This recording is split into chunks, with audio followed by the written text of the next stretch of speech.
Vous est-il déjà arrivé d'entrer dans une pièce et de sentir l'atmosphère se figer instantanément? Vous savez, ce moment gênant où vous regrettez d'avoir laissé votre chat rentrer avec ses pattes pleines de boue? Eh bien, on ne va pas parler de ça aujourd'hui, mais de quelque chose d'encore plus épineux, les personnes toxiques. On va parler de ces gens qui vous pompent votre énergie comme un aspirateur Dyson sous stéroïdes. Vous voyez, ceux qui vous laissent vider, démotivés, avec juste envie de vous cacher sous la couette avec un paquet de biscuits. Mais pas de panique. On va apprendre ensemble à gérer ces énergivores. Dans cette vidéo, je vous donne 11 techniques imparables pour désamorcer les situations explosives et garder votre zénitude. Même face à une drama queen en plein drame, vous allez apprendre à poser vos limites, à dire non sans culpabiliser et à démasquer les manipulateurs comme un pro. Alors, abonnez-vous, activez la cloche des notifications pour ne pas rater les prochaines vidéos et préparez-vous à devenir des ninjas de la communication antitoxique. C'est parti!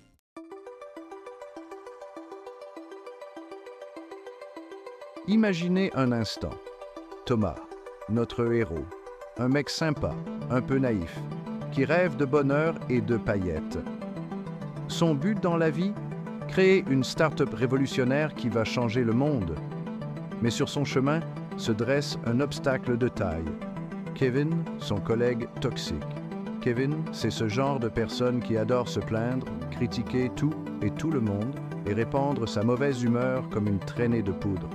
Il est du genre à aspirer votre énergie positive avec ses plaintes incessantes sur la machine à café, le temps, la politique et même la couleur de vos chaussettes.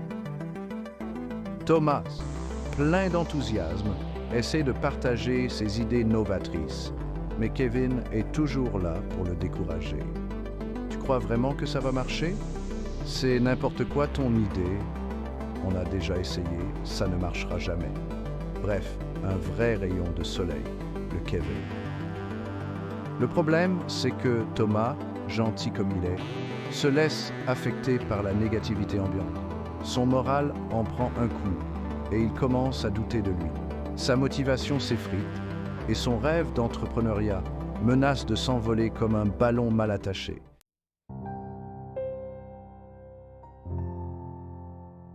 Un soir, alors que Thomas est en train de ruminer sa journée pourrie, il tombe sur une vidéo YouTube. Tiens, ça ne serait pas la mienne par hasard? Bingo! Le titre, comment identifier et gérer les personnes toxiques. Intrigué, Thomas clique. Il se reconnaît dans la description des comportements toxiques, la critique constante, le négativisme chronique, la manipulation émotionnelle. Soudain, c'est la révélation. Thomas réalise que Kevin n'est pas juste un collègue grincheux, c'est un véritable vampire émotionnel. Il comprend que ce n'est pas à lui de porter le poids du mal-être de Kevin. Il décide alors de prendre les choses en main. Première étape, reconnaître la toxicité. Thomas prend conscience que les remarques désobligeantes de Kevin ne sont pas des vérités absolues, mais simplement le reflet de sa propre négativité. Il commence à prendre du recul par rapport aux paroles de Kevin, en se rappelant que ce dernier critique tout et tout le monde, même la météo. Fort de cette prise de conscience, Thomas est prêt à passer à l'action. Il se promet de ne plus se laisser atteindre par la négativité de Kevin. Il est temps pour lui de reprendre le contrôle de ses émotions et de se protéger de l'influence toxique de son collègue.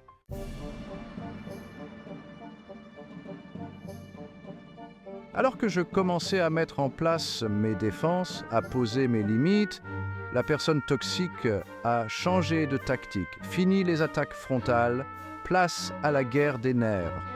Des sous-entendus glissés dans les conversations, des regards lourds de sens, des sourires pincés qui en disaient long.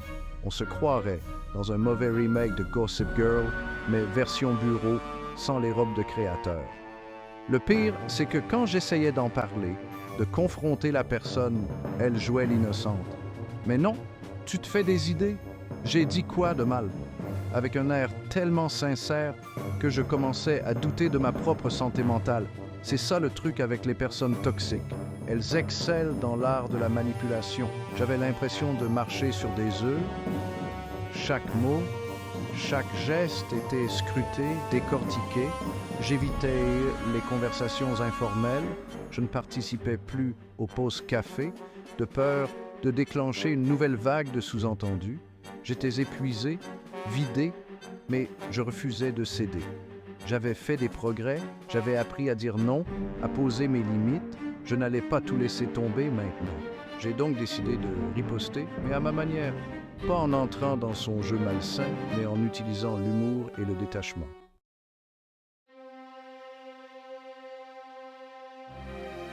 Nouvelle stratégie de la personne toxique, la culpabilisation à outrance. Dès que je refusais une demande, que je posais une limite, c'était le déluge de reproches larmoyants. Tu ne penses qu'à toi, après tout ce que j'ai fait pour toi. Tu es froid et insensible. Un vrai festival de manipulation émotionnelle digne des plus grands mélodrames. J'avoue, au début, j'ai craqué. Je me suis remis en question. J'ai douté. Je me suis même senti coupable. Est-ce que j'étais vraiment égoïste? Est-ce que je ne lui en demandais pas trop?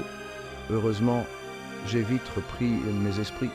Je me suis souvenu de toutes les fois où j'avais accepté des choses que je ne voulais pas faire, de toutes les fois où j'avais mis mes propres besoins de côté pour lui faire plaisir. J'ai compris que la culpabilité était son arme favorite, son moyen de pression pour obtenir ce qu'elle voulait. Alors, j'ai décidé de ne plus mordre à l'hameçon. J'ai appris à reconnaître les signes avant-coureurs, les phrases types, les regards suppliants. Et vous savez quoi? Ça a marché. Plus je résistais à ces tentatives de culpabilisation, plus elle perdait de son pouvoir sur moi. J'avais enfin compris que je n'étais pas responsable de ses émotions et que je n'avais pas à céder à ses manipulations.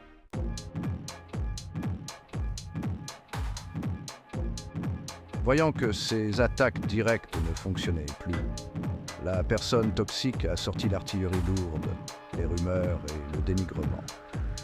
Elle a monté les autres collègues contre moi, inventant des histoires, déformant la réalité, me faisant passer pour le méchant de l'histoire. C'était la goutte d'eau qui a fait déborder le vase. J'étais furieux, dégoûté par tant de bassesse. J'avais envie de tout envoyer balader, de hurler ma colère, de lui dire ses 4 vérités. Mais je savais que ça ne servirait à rien, que ça ne ferait que lui donner raison. Alors j'ai respiré un bon coup et j'ai choisi une autre approche.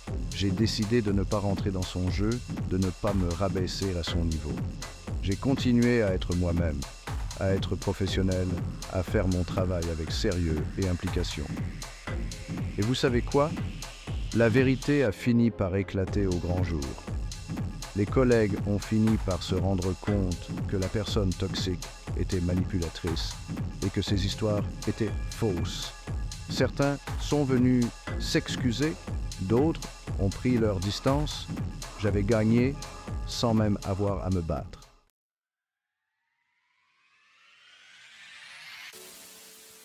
Yo tout le monde! On est de retour avec notre saga pour esquiver les casse-pieds comme un ninja. Aujourd'hui, on va parler d'un concept révolutionnaire, fixer des limites. Imaginez un peu, vous avez passé des heures à construire un magnifique château de sable. Et là, un mec débarque et écrase tout avec ses tongs. Pas cool, hein? C'est comme dire à ce mec « Ouais, c'est cool tes tongs, mais mon château, c'est hors de portée. » Fixer des limites, c'est comme mettre des panneaux « Attention, chien méchant » autour de votre santé mentale. Une fois que vous aurez goûté à la liberté d'imposer vos limites, vous ne pourrez plus vous en passer. On se retrouve dans le prochain chapitre pour encore plus de techniques de survie en milieu hostile et croyez-moi, ça va chauffer.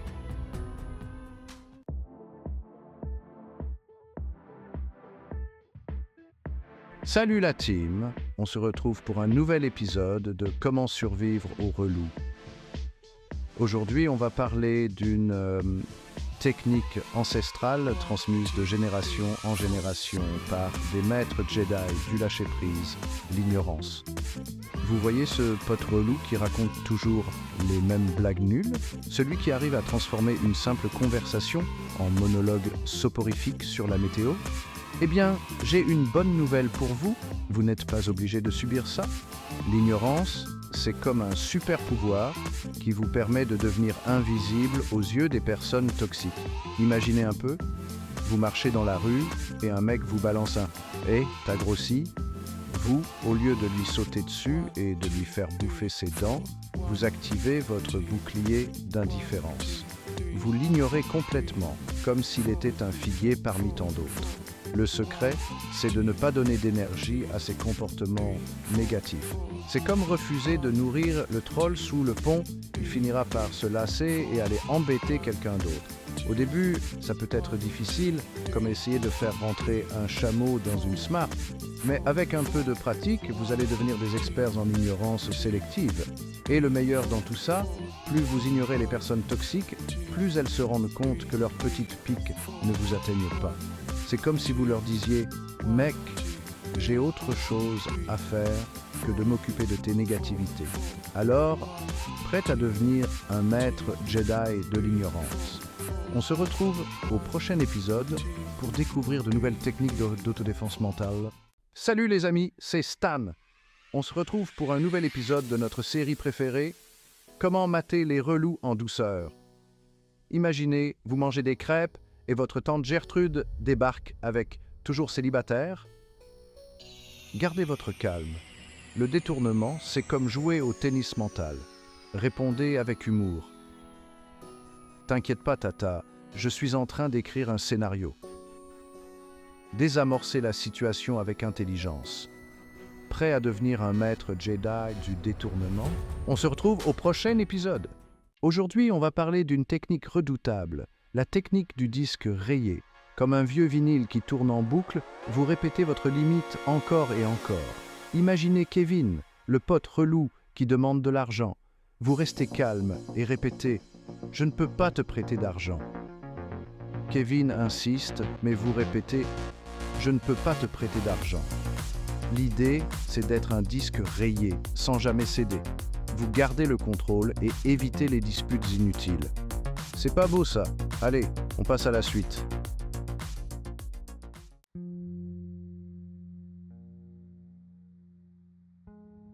Et là, bam, le coup de massue. La personne toxique décide de jouer la carte du silence radio. Plus un message, plus un appel, le néant total. On se croirait dans un épisode de Black Mirror, version solitude extrême. C'est leur façon de vous faire culpabiliser, de vous faire ramper. Mais attention les amis, on ne marche pas dans ce film-là. Le silence peut être une arme redoutable, mais il peut aussi être synonyme de paix intérieure. Profitez-en pour vous recentrer sur vous-même, sur vos projets. Lisez un bon bouquin, allez faire un jogging, cuisinez-vous un truc délicieux. Bref, vivez votre meilleure vie, sans vous soucier de ce silence pesant. Vous savez ce qu'on dit? Le silence est d'or. Et puis, qui sait, peut-être que cette personne toxique finira par s'apercevoir que vous êtes bien plus épanoui sans elle. C'est ça la vraie vengeance. Matori pot Yalmoskon.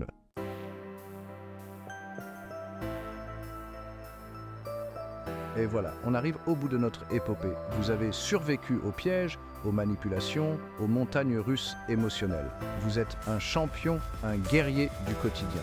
Maintenant, la clé, c'est l'indifférence. Je sais, c'est plus facile à dire qu'à faire.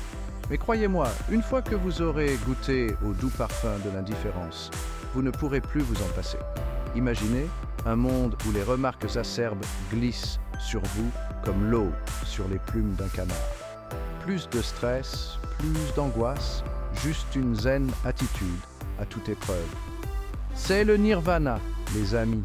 Alors, on respire un bon coup, on se détend et on laisse couler. Laissez la personne toxique se noyer dans son propre venin. Vous avez mieux à faire. Profitez de la vie et des gens bienveillants qui vous entourent.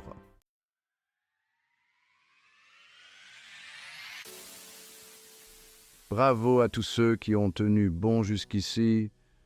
Gérer les personnes toxiques, c'est un marathon, pas un sprint.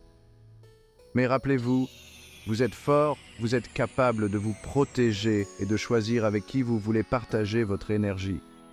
N'oubliez jamais que vous méritez le respect et la bienveillance. Et si vous avez envie d'aller plus loin, de devenir un véritable expert en art du détachement émotionnel face aux relous de la vie, j'ai exactement ce qu'il vous faut. Cliquez sur la vidéo qui s'affiche juste ici, c'est cadeau. On parlera technique de ninja pour esquiver les dramas, recettes miracles pour transformer les ondes négatives en good vibes et bien plus encore. Alors, n'attendez plus, rejoignez-moi de l'autre côté et ensemble, on va leur montrer ce que c'est que de briller de mille feux, loin de leur toxicité.